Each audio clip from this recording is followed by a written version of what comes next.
All right, guys, we're back with another edition of Talking Preps. Have a little technical difficulty, so I'm a little dark today than usual. Apologize, but we have the crew all here with us. We got Randall Clark below me, trainer extraordinaire. Randall, can you say hi to the people? Hello, everyone. I know you've been watching XFL. I know you've been watching XFL football this week and double passes and interviews after fumbles and stuff. That's kind of cool, actually. I got Coach Rick down to my right on the bottom, Phenom Hoops, Guru. Hey, Right, how you doing? Right beside me, Coach Christy Mitchell, South Mecklenburg, about to take the girls on a deep, deep playoff run. Isn't that right, Coach? That's the hope. That's the hope. All right. Well, let's get right down to it. We're going to talk about the NCISAA playoffs. Randall and Rick on the boys' side. Everybody's in the playoffs, so Tuesday has, a lot of games with two losing teams playing each other, and I hear complaints about that on the public school side. Should we even be doing this on the private school side? I mean, I think that only the teams that, with winning records above 500 or better deserve to be in it. It's those games Tuesday are going to be very, very hard to watch. And for the chance to play somebody like Christ School, it's just tough. I'm sure some of those teams won't be happy taking that trip down there. Yeah, the reward for winning is a 3-hour trip for a 30-point loss. Is that what you're trying to say? Yeah, that's exactly what I'm saying. I was trying to be nice about it, but I'm glad you caught on. Christy, the same thing. Rick, I want to get your thoughts too. But Christy, the same thing is on the girls' side. On Tuesday, we got a lot of teams, particularly in 4A, with losing records playing each other. As a coach, is that something you want to do? No, not necessarily. I mean, on the private school side, you don't have nearly as many teams as on the public school side. So I think that's why they let everybody in, just to give them, one more shot at the playoffs. Otherwise, you would narrow it down from, a field of 32 to a field of 16. And, I saw some teams, I believe I saw on the bracket that some teams actually had a bye until the quarterfinals. Yes. So that's like, wow, you got 2 byes before you have to actually play a game. So, that's not going to be good basketball. But in the defense, be careful of that double bye. That double bye has gotten some teams before. That long week off has caused some problems for teams, so it can certainly happen again this year. Rest versus rust. Coach Lewis, your thoughts, private school playoffs? It's sort of like the mentality we have that we want to give everybody a trophy for participating. So I think it's sort of the same mindset. I would like to see them go to Elite 8 and make it really important that you have a really good season and a record that you earn your way into the playoffs. Right. I like to see that too. All that said, Coach Lewis, Randall, who do you guys think are going to be around as we get into the second week of the private school playoffs when we get to the championship weekend here in Charlotte? I'll tell you, I'm going to help Coach Mitchell on the girls' side. Private stage girls are going to be there. So let's talk about the boys' side. It's going to be interesting. I know Covenant Day got the 9 seed, and they're not going to be too happy about that. They're on the side with, Charlotte Latin, a team that they've given problems to. They're on the side with Durham Academy, who, we'll really find out how good they are without MJ Rice. Yeah, all right, I got you. Covenant Day comes in as the 9 seed, and I'm sure they're not happy about that. And, they're on the side with Charlotte Latin and Durham Academy, and we're going to really find out how good, they've given Latin problems. They are, we'll see how good Durham Academy is without MJ Rice in the playoffs. But Christ School is another team that's, seeded at 5, who they're big, they're athletic, and they've given other people problems this season. So it can get very interesting at the top of this thing here over the next week. But you still think Charlotte Latin's going to the state championship game? Oh my gosh. Hey, listen, I think that it's going to be a very interesting next week. I can tell you that. Well, last week you said Greensboro Day's not going, so I mean. After today, I'm doubling down. Oh. I'll take Cannon. I will take Cannon as a 3 seed and I will say that they will upset Greensboro Day in the semis. I'll step out on that ledge today. Well, Rick, the only thing I'm going to go on a limb about is Davidson Day in the 2A playoffs. I think they're going to win state. And I think I would hope you would say that. I mean, after looking at the bracket, I would hope you would. I'm saying I think they're going to win state. I think First Assembly is going to win 3A, so there's 2 picks out there. Well, in the 2A, I do agree Davidson Day on paper is favored to win it. The sleeper team is the number 2 seed is Northside Christian. And if you look at what they've done this year, they started off the year without Jaden Seymour, the 6'8", who's probably a top 10 player before he got injured. Yeah. At the beginning of the season, they also lost Glenn Hubbard. So they've been saddled with some injuries, but if they can get on a roll, they can make it interesting. But I do see in the 2A, I do see a Davidson Day Northside Christian game for the championship. Coach Mitchell, let's talk about some CMS games on Tuesday. While all these bad private school games going on, there's some pretty good public school games on Tuesday. Tell us about some of the big girls games on Tuesday night. This is going to be a huge week for CMS schools. Providence already has the SOMEC conference locked down. They're going to be conference champs. They're 9-0. They do face Olympic this week, who has been a pretty pesky team all year. But really the IMEC race, you got Vance, Mallard Creek, and North Mech all tied at number 1 with 9-2. You got North Mech at Mallard Creek on Monday, and then North Mech has to turn back around on Tuesday and play Vance. So North Mech has a really tough week this week. That's like the IMEC tournament come 1 week early. Right. That's exactly what it's going to be. And this is going to be the week that determines who's the champion.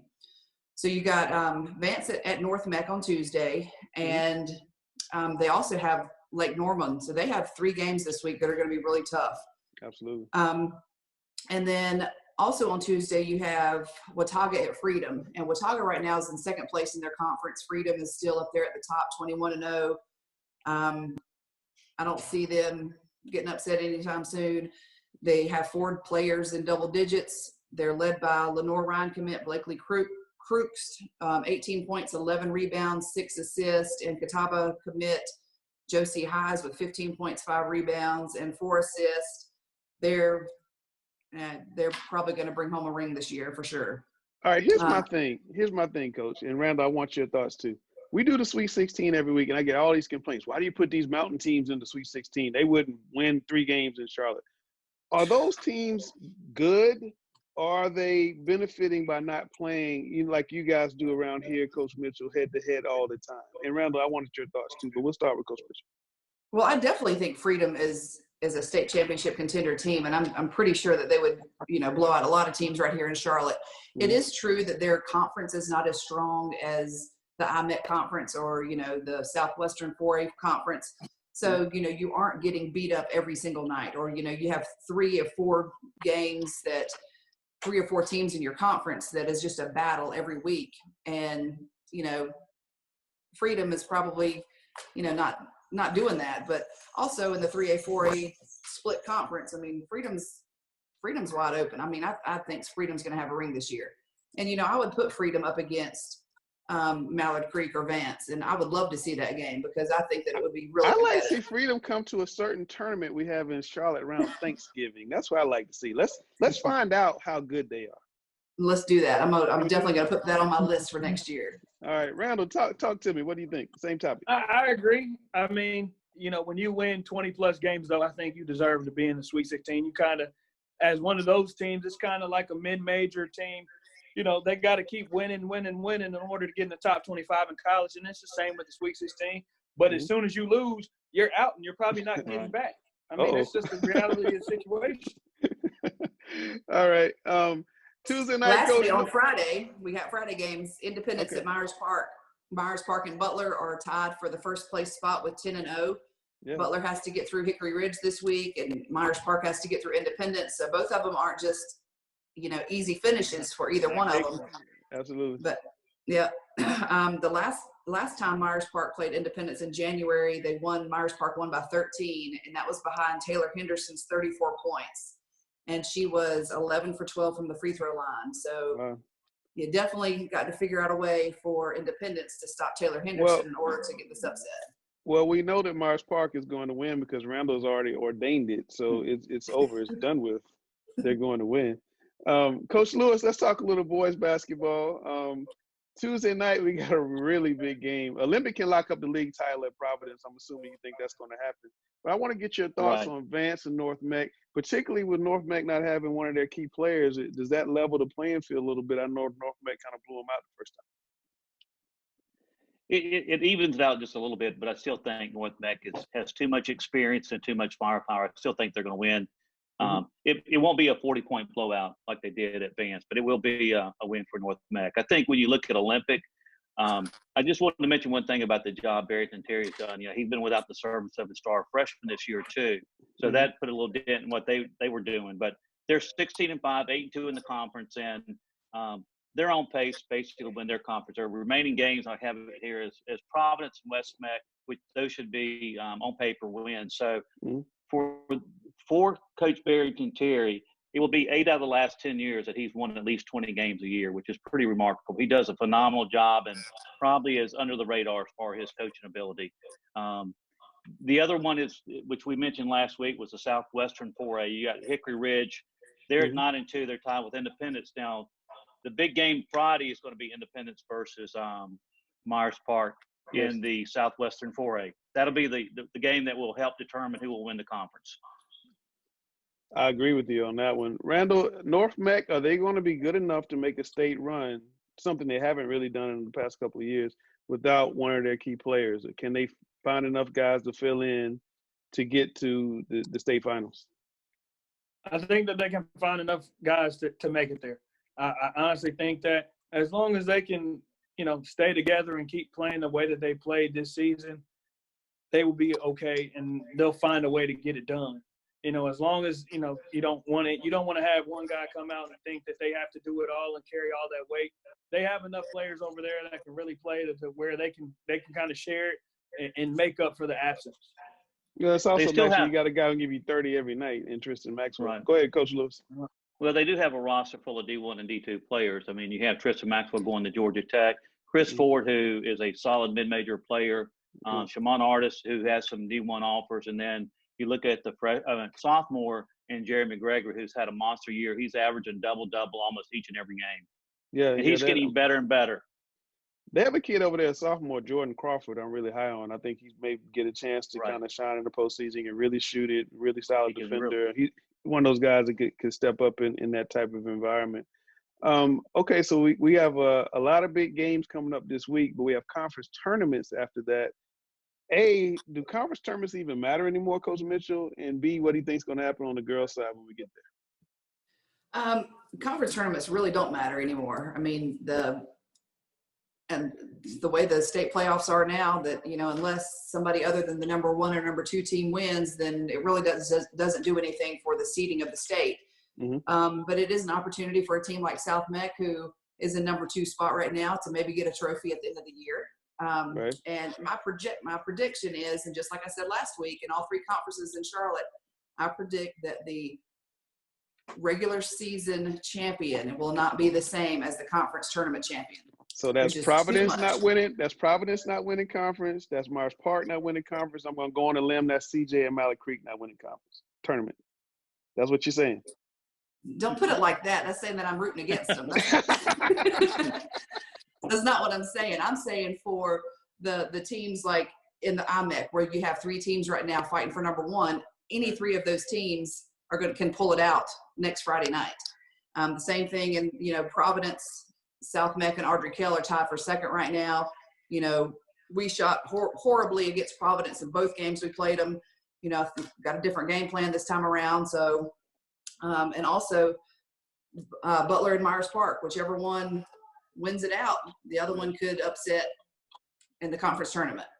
I'm saying we have a lot of talent here in Charlotte. Yeah, Randall kind of stinks when the public school playoff parents come out. It's going to be a lot of 2nd-round games with all these powerhouse teams playing each other.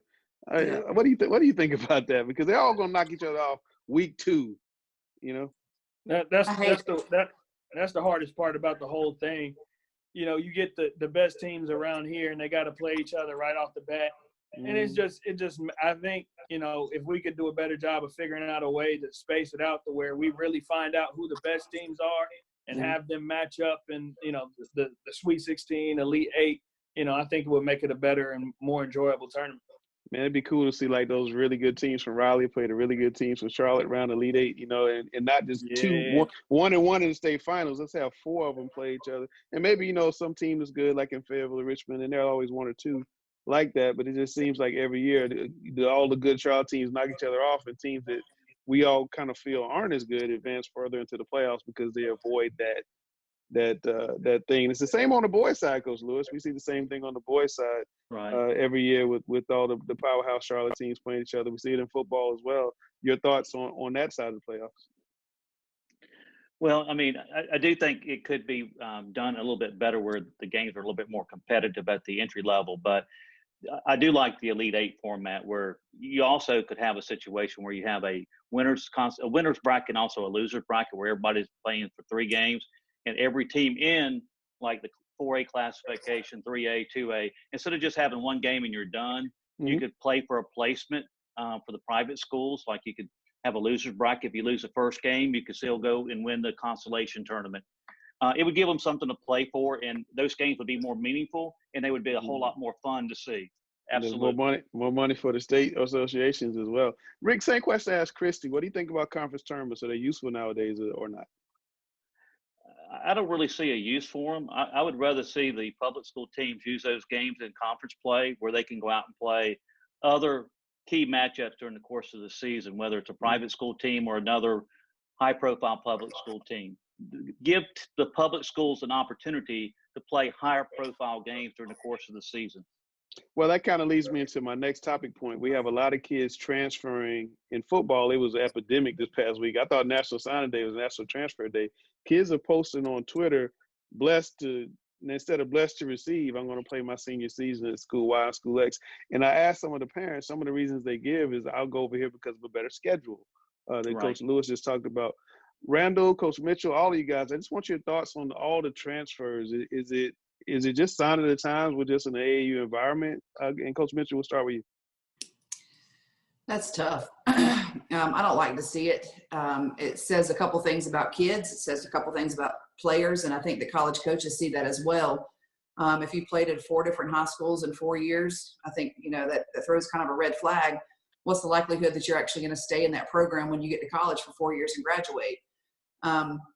You know, I just think it says it's bad. I mean, it's one thing if it was, you know, a legitimate move, but it's another thing when, you know, you're moving because of playing time. You're moving because of you don't get along with the coach. You're moving because, you know, whatever the random reasons are that they give. I know kids want to play have big schedules and play with better kids.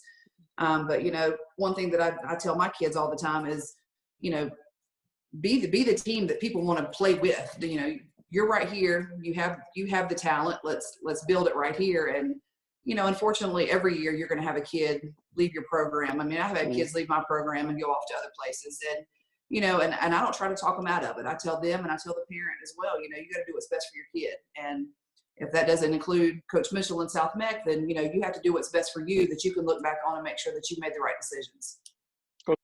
Well, I agree with what Chris you said. Like I said before, on the public school side, I think that's where you're seeing most of the people transfer out.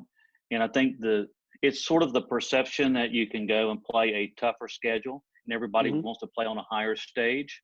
And like I said before, I think on the public school side, if they eliminate some of the games, such as the conference games, that would free up the opportunity for some of these teams in this area in Charlotte to play other tough teams that could be put them on a nicer stage or higher platform where they can play in front of the audience or college coaches that most of these kids want to play in front of. Instead of playing the same 7 teams they played from January. Yeah, I got you. I mean, you know, if you look at some of these conferences, they're all going to be top heavy, and you're going to have 2-3 teams that are going to be with a winning record, and you look at the bottom 3 or 4, and they don't have a winning record. So you have to play them twice during the regular season. Then again, you have to play them again in the playoffs. It's not a whole lot of fun. And then also, when you get into the state playoffs, you have so many teams that are seeded. You have the same scenario. You're playing against weaker teams. Yeah. Randall, your thoughts? You know, I would give my opinion on it from a different view. It's actually surprising to me that some of these young kids, when they're thinking about going to high school, some of the things that matter to them now are, who are we going to play? They're looking at the schedule of years past, and they're looking at student sections when they go to games, like, are people going to be at my games? And, like, they care about that stuff. And they want to play in an environment that's very competitive, where people care about basketball, where we're going to get to play against teams that are competitive night in and night out. You know, obviously, private or public, you're going to have to play who's on your schedule. You're going to have to play people in your conference. There's nothing you can do about that. Mm-hmm. But you can do something about who you play at a conference, you know, to a certain extent. And you can also, you know, if you have a good fan base, that has a lot to do with the place that a lot of these kids like to go now. I kind of like Rick's idea, do away with the conference tournament, free up 3 more games, let them play some showcase type events. Even if you had like a Martin Luther King showcase weekend and you have like a city championship for Charlotte, that could be amazing. And huge crowds, and you know, it could fill up, you know, a UNC Charlotte type of gym. That could be pretty amazing. But that said, we're going to go to 45-second shot clock. Coach Mitchell, I see you want to talk about free throw shooting, and you have a really interesting statistic, and I'll let you talk about it, about free throw shooting. Well, I'm a Duke fan, number one. So here we go. Here we go. So speaking of free throws, I did some research today, just trying to see, you know, what some great free throw shooters here in Charlotte or around the area are shooting, and came up with 3 pretty good. Starting off with a positive, Lauren Sullivan at Lake Norman shooting 87%. Katie Halp at South Meck is shooting 86%, and Mallory Haynes at Davidson Day shooting 81%. Unfortunately, there's a lot more at the bottom. And so I broke down our 4 losses. We've lost 4 games this year at South Meck, and with a total of 24 points. And we shot 46% in those games combined. We shot 8 for 21 against Butler, 7 for 12 against Ardrey Hill, 7 for 16 against Providence the first time, and 8 for 16 versus Providence the second time. And as a season right now, we're shooting 57%. If my girls, we make a target of 80%. Mm-hmm. And if my girls were shooting 80% on the season, we would be undefeated right now. So that's how big free throws count. And I think that's one of the least things that kids practice. You know, it's one thing to get in a gym and be, you know, run up and down the floor and be tired when you're getting to the free throw line and shooting it, but it's something else to be able to put yourself in a mental frame of mind of what it's like when you're shooting the free throws at the end of the game and having the pressure. And I think that's very hard for a coach or for a player to try to, you know, put on in practice. You know, you can't practice that. You can't practice in front of a full gym and loud noise and the pressure of it. You know, so a lot of times when we do free throws, it's after we run suicides or we're running, you know, we're really tired at the end of practice, and we're practicing free throws when we're tired. And we always have consequences. You know, you got a suicide if you miss, or you have, you know, whatever it is, you have a consequence. And that's really the only thing that you can put on their plate that makes them a little bit of pressure. And it's not the same type of pressure situation. So, you know, practice free throws. That would be totally a different season for us right now. 4 losses, we would be, you know, we wouldn't have lost any of those games if we would have just be number 1 in Sweet 16.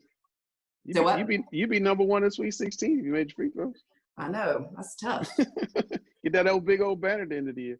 And that's one thing that the coaches cannot control. We can control a lot of things. We can control the tempo. We can control plays. We can control the defense. We can control a lot of things that are going on in a game. But when it comes down to free throw shooting, you know, we have no control over that. Around the 45-6 shot clock. Something I've talked about on here before, but this, you know, with the playoffs right around the corner, it stands true today. You got to find time to get into the gym and get shots up. You got to find time to work individually on your craft on your own. Before school, after practice, on the weekends, you got to get in the gym. I'm watching, and this is the time of year where you see it, guys' shooting percentages just dropping off a cliff because they haven't been able to spend that time working on it. You know, they feel like they practice all week. They need the weekends off. You know, if you're really trying to win a state championship or really trying to make a run deep in the playoffs, you got to find time to get into the gym on your own. I know as a coach, you're working on scouting reports and offensive plays and defensive set. They don't have a lot of time for you just to come into the gym and get shots up. You got to do it on your own. All right, guys. Well, look, that's another episode of Talking Preps. We're getting, it's about to get fun now. We got conference tournaments, which you guys don't really seem to care much about coming up next week. But we do have the private school playoffs. We'll be coming to state championships when we talk next week, and we'll be talking about conference tournaments and state playoffs. One of the biggest days of the year is the day that the state association puts out the pairings for the public school playoffs. So it's all about to be really fun, and we're gonna wish Coach Mitchell the best of luck as they make a deep run into the playoffs. Hopefully, go to the regionals. And me and Randall are going to get together over at Charlotte Latin in a couple of weeks and see if his predictions will come true. I'll mess around. We're going to have to go.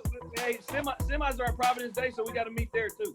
We'll meet at Providence Day, absolutely. I'm sure myself and Coach Rick hook up down the road as well. So thanks a lot, guys, and we'll do it again next week.